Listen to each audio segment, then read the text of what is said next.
നമസ്കാരം.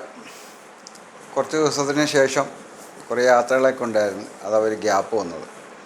ഇന്ന് നമ്മൾ ഷോൾഡർ പെയിൻ അല്ല, നംനെസ്, ഒരു തരിപ്പ്. ഷോൾഡർ മുതൽ നമ്മുടെ ഈ കൈകളിലൂടെ തരിപ്പ് ഇറങ്ങി വിരലുകളുടെ അവസാനം വരെ വരും. ഇതുപോലത്തെ ഒരു പ്രശ്നം പലരും കണ്ടുവരുന്നുണ്ട്. ഇപ്പോൾ ഒരുപാട് ആൾക്കാർക്ക് ഈ ഒരു പ്രശ്നം ഉണ്ടാകുന്നുണ്ട്. ഇപ്പോൾ മെയിനായ പ്രശ്നം നമ്മുടെ സർവിക്കൽ ഏരിയയിലുള്ള രക്തപ്രവാഹം, അതിൽ വരുന്ന തടസ്സങ്ങൾ മൂലം ഉണ്ടാകുന്നതാണ് ഈ നംനെസ് ഉണ്ടാകുന്നത്. ഓക്കെ, ഇത് ഒരു ഹാർട്ട് റിലേറ്റഡ് ഇഷ്യൂ കൂടിയാണ്. ഹാർട്ടിൽ നന്നായിട്ട് പമ്പിങ് നടക്കാതെ വന്നാൽ പ്രശ്നം ഉണ്ടാകും.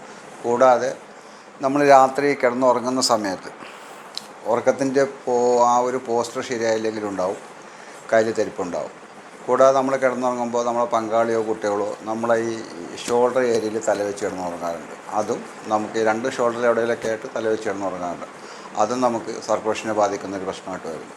അപ്പോൾ ഇങ്ങനെയുള്ള പ്രശ്നമുള്ളവർ ശരിക്കും നമ്മൾ ഈ മിഡിൽ ഫിംഗറിൻ്റെ ടിപ്പിൽ നിന്ന് എന്തെങ്കിലും ഒരു സൂചി കൊണ്ട് പതുക്കെ ഒന്ന് കുത്തിയിട്ട് രക്തം നന്നായിട്ട് പ്രസ് ചെയ്ത് കളയുക.